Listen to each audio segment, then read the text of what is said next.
Olá, amigos. É uma alegria estar aqui trocando ideias com todos aqueles que estão nos ouvindo. O poeta diz o seguinte: diz o lirismo dos vates que mocidade é poesia. Eu acrescento alegria, força, potência, vigor. Capacidade sublime de erguer um mundo diverso, onde a vida seja um verso de paz, de luz e de amor. É impressionante como os poetas conseguem, em poucas palavras, dizer tantas coisas. Mas, ultimamente, observando a vida e as pessoas, nós percebemos que, fundamentalmente, eles têm razão. Há pouco tempo nós estávamos conversando com um jovem, desses que são entusiastas da vida, apaixonados pela vida, pelas pessoas, buscando uma razão para viver e empregando toda a sua força nessa razão para viver.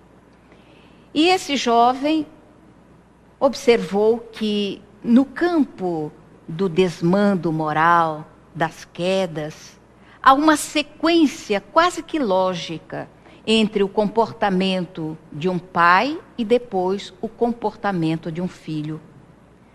Acredita ele na necessidade de uma reciclagem familiar, na busca de informações mais direta, mais objetiva, para que o homem comece a procurar novas razões para investir a sua capacidade.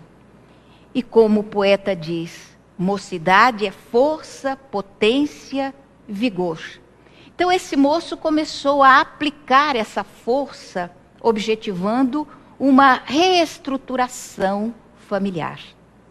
Acontece que ele é um delegado, trabalha como um repressor, mas a sua visão não é uma visão repressora. Pelo contrário, é uma visão dinâmica e construtora, construir alguma coisa mais forte, mais positiva.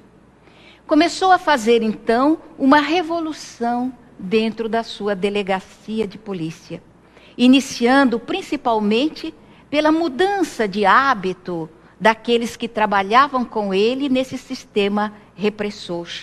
Ao invés de enxergar o infrator como uma criatura reles, como uma criatura que está abaixo do abaixo, começaram a enxergar essas pessoas como seres humanos, tão simples, seres humanos.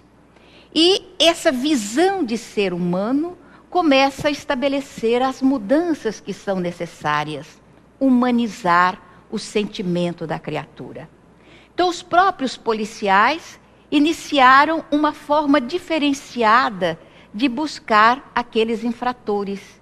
E ao invés de abordá-los com violência, começaram a abordá-los com vontade de ajudar, com vontade de demonstrar a eles que eles não estavam ali para agredir, para ofender. Pelo contrário, eles estavam ali para ajudá-los, dar aquela mão que levanta, aquela mão que torna a criatura um verdadeiro ser humano. Dessa forma, todo o sistema dentro daquela delegacia começou a modificar-se. O relacionamento entre as pessoas começou a ter um aspecto de maior fraternidade, de maior carinho, de respeito humano. Toda a estrutura foi modificada pelo pensamento de um jovem, um moço que de repente resolveu enxergar a vida por um laço de fraternidade, por um prisma de brilho, de sol, de beleza, de harmonia. A gente pode dizer até mesmo de poesia também. Organizou um grupo de cidadãos da cidade e para fazer a limpeza do ambiente, sem esperar que a prefeitura fosse realizar aquele trabalho, ele mesmo juntou um grupo de crianças, de jovens e, de repente, também pessoas adultas engajaram nesse trabalho e as famílias começaram a trabalhar no sentido de tornar a cidade mais limpa, mais bonita, mais agradável. E toda uma estrutura social começou a modificar pelo pensamento de uma criatura, pelo pensamento de uma pessoa.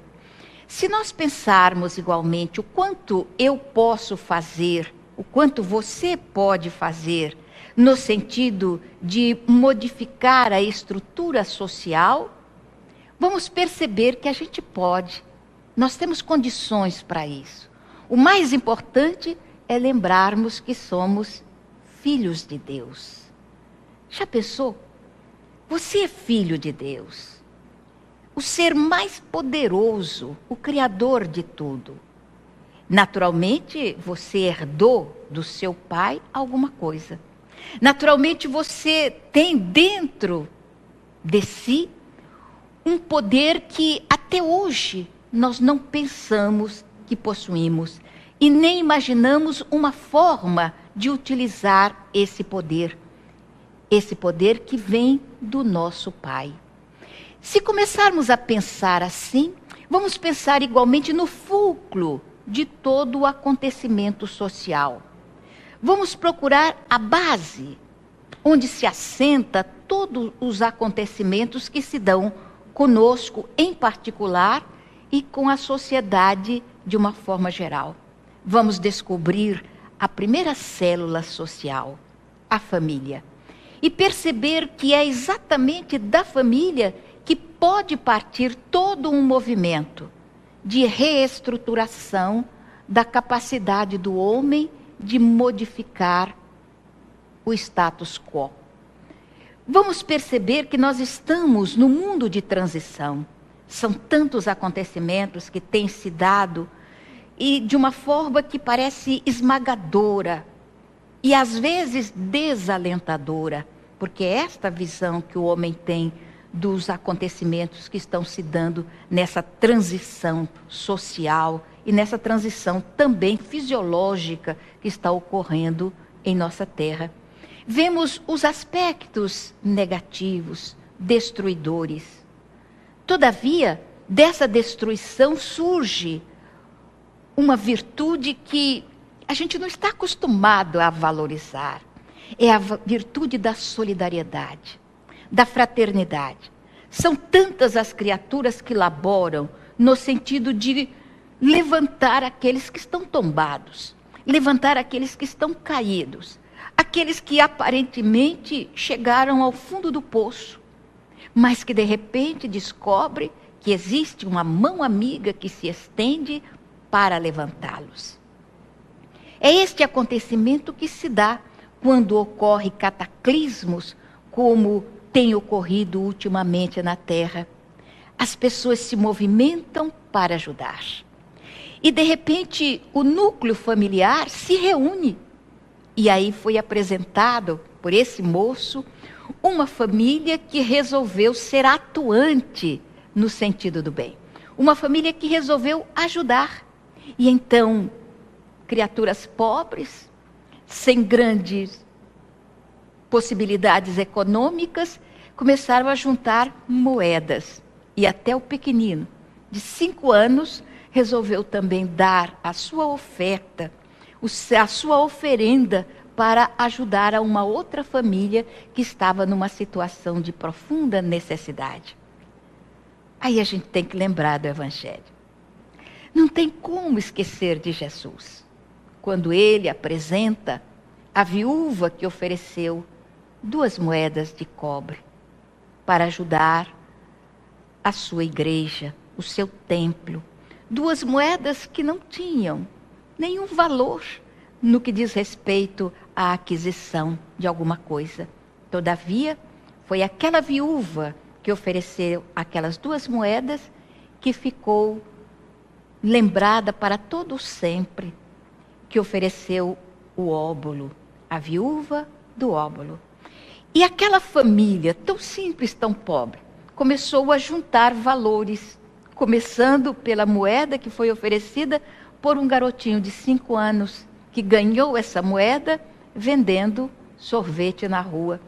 E então partiu daí o interesse em estabelecer as colaborações.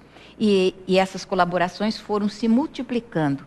E, de repente, já toda uma estrutura de ajuda social foi oferecida àquelas pessoas que estavam em necessidade numa área muito complicada para a subsistência dessas pessoas. Tudo isso partindo da ideia de um moço. Aí a gente pensa, o moço tem uma capacidade extraordinária de realização. O de que eles necessitam, em realidade, é do estímulo. E esse estímulo pode partir de você, pai, quando começa a pensar nas dificuldades do cotidiano, nas dificuldades da subsistência da própria família, quando pede a colaboração do seu filho, no sentido de que ele participe também das necessidades da família de uma forma atuante. Apague a luz, não use tão demoradamente o chuveiro. Vamos economizar dentro do lar. E o pai chama os filhos para esse tipo de colaboração, essa participação. Convoca a sua esposa, conversa com ela sobre a necessidade de tornar a vida no lar mais agradável. Então, uma reunião do grupo familiar pode exatamente fazer com que o sentido de vida se torne mais agradável, melhor, e até mesmo no que diz respeito à economia da família, também se torne mais agradável e mais fácil também de convivência. É isso que esse moço advogado e desse moço delegado, tão jovem, resolveu fazer na sua delegacia. Quando tinha nas suas mãos o diploma de advogado, ele sonhava dar grandes voos em termos de conquistas. E de repente descobriu que o seu diploma de advogado o colocava numa situação que ele poderia dar largos voos, talvez não no que diz respeito à aquisição econômica, mas largos voos na aquisição de mais valores humanos, de mais valores sociais, de alevantamento do moral das criaturas, para tornar o homem mais feliz. Isso é possível? Claro que é. Você pode colaborar. Comece na própria família, na intimidade do lar, na conversa que é estabelecida, nesse aconchego fraterno dentro do lar.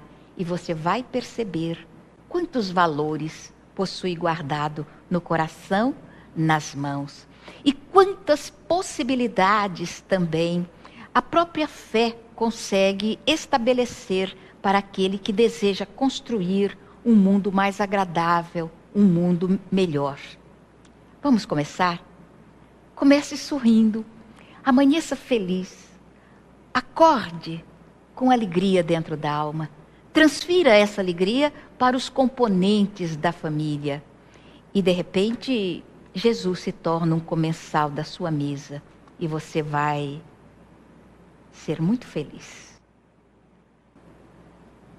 Estamos encerrando agora, mas vamos dar continuidade às nossas conversas sobre vivência em família.